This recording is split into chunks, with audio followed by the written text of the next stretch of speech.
আজকের ভিডিওতে মা সরস্বতীর ছোট আইডল দেখাবো। আর স্পেশালিটি হলো যে মূর্তি রং হয়ে গেছে, হ্যাঁ ছোট মূর্তি বাট রং হয়ে গেছে, সেই দৃশ্য দেখাবো। তার সঙ্গে সঙ্গে আরও দু একটা মূর্তি দেখাবো ভালো ভালো, যেটা প্রিপারেশন চলে এসেছি মানিকতলা পটুয়া পাড়াতে। আর সেখানে কিন্তু মা সরস্বতীর গায়ে রঙের ছোঁয়া লেগে গেছে, ছোট হোক বা বড় হোক মূর্তি হয়।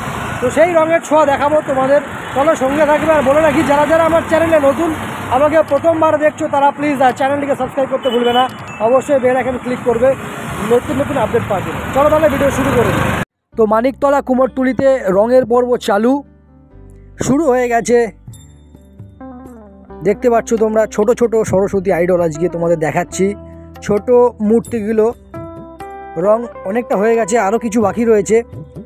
এটা হলো মানিকতলা কুমোরটুলি, যেমন আমি বলে থাকি তোমাদের, ইস্ট ক্যানাল সাইড রোডের পাশে যে পটুয়া পাড়া রয়েছে সেখানে, সেটা ভিজিট করছি।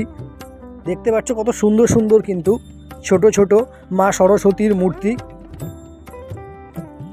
সারিবদ্ধভাবে কিন্তু রাখা রয়েছে। দারুণ 2024-এ কমপ্লিট মা সরস্বতীর আইডল ছোট মূর্তি, সেটা আজকে আমি কিন্তু প্রেজেন্ট করছি তোমাদের সামনে।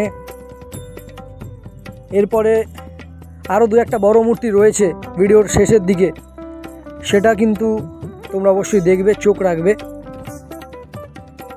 কাজ কিন্তু খুব সুন্দর, দেখেছো? এগুলো কিন্তু ছাঁচের, হ্যাঁ এগুলো ছাঁচের মূর্তি হলেই বা, রং যে পড়েছে এটাই কিন্তু একটা উন্মাদনা, এটা কিন্তু বেশ ভালো ফিলিংস একটা নিজের চোখে দেখতে পাচ্ছি এবং তোমাদেরও দেখাতে পারছি। দারুণ। আবার বলি, বড় বড় মূর্তি কিন্তু রয়েছে, দুটো তিনটে দেখাবো তোমাদের, কত সুন্দর মূর্তি দেখবে। আর বড় মূর্তি যখন রং করা চালু হবে, সেই কিন্তু ফুটেজ আমি তোমাদেরও দেখাবো, মিস করব না, আমি মিস করব না, তোমাদেরও কিন্তু মিস করতে দেব না। থ্রু মাই চ্যানেল তোমরা দেখতে পাবে সেই দৃশ্য। আমি আর মানে বেশি কিন্তু ইন্টারফেয়ার করতে চাইছি না এই ভিডিওতে, কথা বলে তোমরা দেখো, দেখতে থাকো, চোখ জুড়িয়ে যাবে। দেখো শুরু হয়ে গেছে এই যে বড় মূর্তি। আচ্ছা দেখো, তোমরা কন্টিনিউ করো।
রং করা মূর্তি দারুণ লাগলো, আমার বেশ ভালো লেগেছে। তোমাদের কেমন লেগেছে অবশ্যই আমাকে কমেন্টস করে জানাবে। আর তার সঙ্গে সঙ্গে দু একটা মূর্তি দেখালাম, দারুণ মূর্তি, রং করলে একদম অন্যরকম লাগবে, তখন আমরা বলবো বাহ দারুণ মূর্তি, সুন্দর মূর্তি। সেই অপেক্ষায় রয়েছি। বড় মূর্তির রং কিন্তু পড়বে খুব তাড়াতাড়ি, সরস্বতী পুজো বেশি দিন বাকি নেই। চলো ভিডিও এখানে শেষ করবো, বলে রাখি কেমন লাগলো ভিডিওটা অবশ্যই আমাকে জানাবে তোমরা। ভিডিওটা ভালো লাগলে অবশ্যই কিন্তু চ্যানেলটি সাবস্ক্রাইব করতে ভুলবে না, অবশ্যই বেল আইকন ক্লিক করবে নতুন নতুন আপডেট পাওয়ার জন্য। দেখা হবে নেক্সট ব্লগে। টেল টাটা।